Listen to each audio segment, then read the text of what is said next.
on, let's have a look inside. Rob, if you can keep up with us and just have a look at this beautiful leather trim. You want a combination of excitement and aviation on this show, right? Okay, so we've got the sport cruiser here. We've got these wonderful ladies who are representing Czech sport aircraft as well. But I suppose we had better talk about the aviation, haven't we? So, oh gosh! It's like with the grace of a ballerina. All you vote-hungry, knee-jerk reacting politicians in America who say bizjets are completely pointless, have a look at this beauty. The Beechcraft Premier 1, and I want to find out a bit more about this aircraft. Mooney is synonymous with speed. Susan, you're from Mooney. Why is it speed you go for? So this is...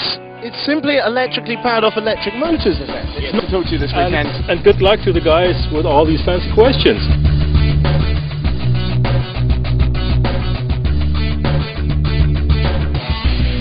To start off with this aircraft, the Extra 500. It is a spectacular looking piece of machinery, isn't it? Extra, I'm sure you know the name because they've got the most amazing aerobatic aircraft. In fact, Rob, if you have a quick peep over there, you can see the beautiful red one over there. But this is a little bit different, isn't it? Walter, you're from Extra.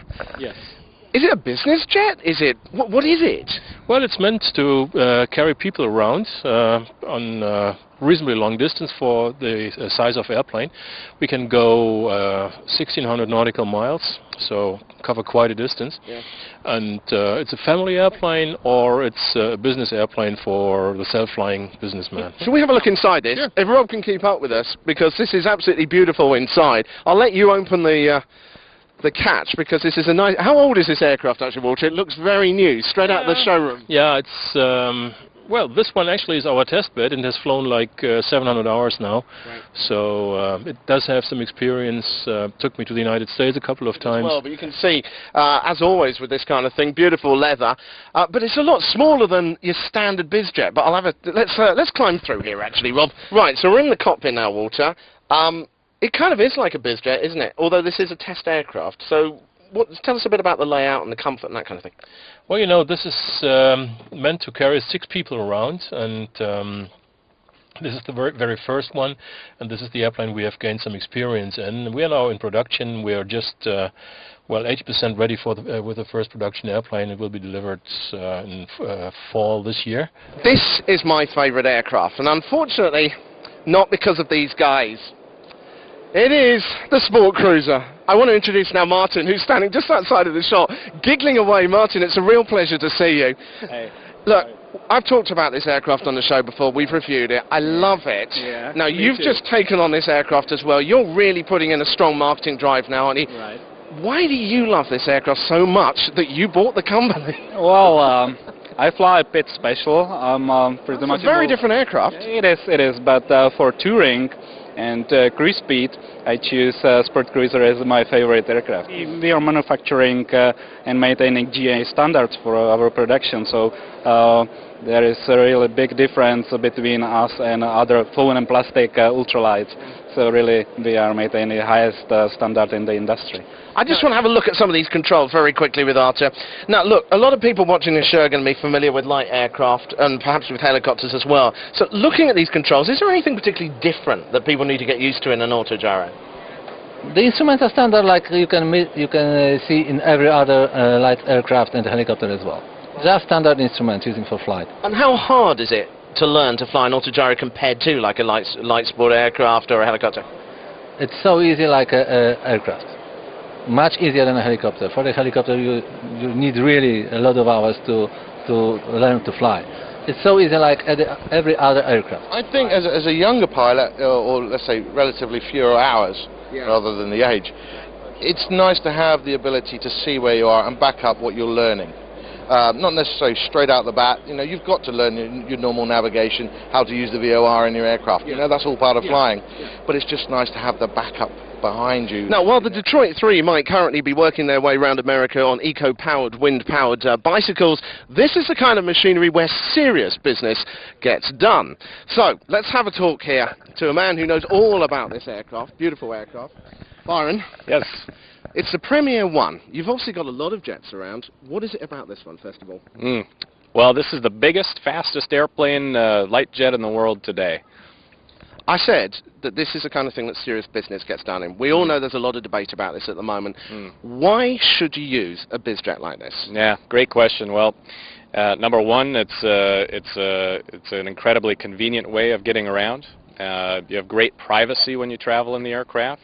And of course you have great comfort. Whether you're a business person, you can be on board the airplane getting work done the whole time that you're flying. And if you're a family man, then of course you can enjoy your family. They can roam around the airplane and not bother anybody while you're flying also. Yes, absolutely. Final question, what about range? Yeah, range of the airplane is about 1,300 nautical miles.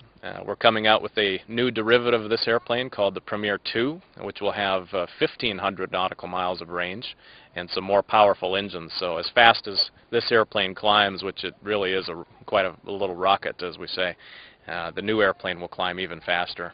Why is it speed you go for? It's always been a characteristic of the Mooney since its invention in 1946 by Al Mooney, and it continues. We continue to build on his infamous design and just make it faster and faster. But there are some key elements that create that speed for Mooney, and it's the tail, the all-trimming tail with no trim tabs, and it's the laminar flow wing, and it's some elements that you just can't beat. Follow you in there, and if Rob can somehow squeeze around here to actually have a look inside. Now, I must admit, for many people who've been training in, let's face it, a grotty old 172, which has been used by the training school for many, many years, this would be lovely, wouldn't it? You've got full glass panel cockpit as well. It is. Tell us a bit about it. Yes, it's G1000 with the Garmin Autopilot GFC 700 standard. We have synthetic vision now. We've got the XM weather and radar in the U.S. We can overlay so many of the things that are useful here in Europe, like Storm Scope, Skywatch, ADF. Looking down here, there's something missing, isn't there? The undercarriage. The reason being is because it's up here. It's actually a light aircraft with a retractable undercarriage. But why would you do this on such a small aircraft? Tornado, you're responsible for this aircraft. Why retractable gear? We are fastest. We have longer range. We have minimum consumption. We have perfect aerodynamic. Can you see Electric gear. Right. So that's going down. Can you see that underneath? So it's simply electrically powered off electric motors, is it? It's not hydraulic? Nah, only electric. Light, easy. Now, give us an idea, can you, of the sort of cost of this kind of aircraft compared to other light aircraft out there? I mean, is it expensive because you have got the undercarriage as well? If I'm flying, I must pay 70% from car. If I go with the car, it's very expensive for me. If I fly, I must pay only 70% of price from car. So it's cheaper overall. What about 20% I spend. What about when you buy the aircraft the first time? What is the price point like compared to other light aircraft? You mean price? Yes. Beginning is 80,000 euro, and clients say me, I want a leather, I want this one color, I want this equipment, and it's more and more. 100,000 euro is perfect equipped aircraft with the autopilot and all big screens and perfect leather in cockpit.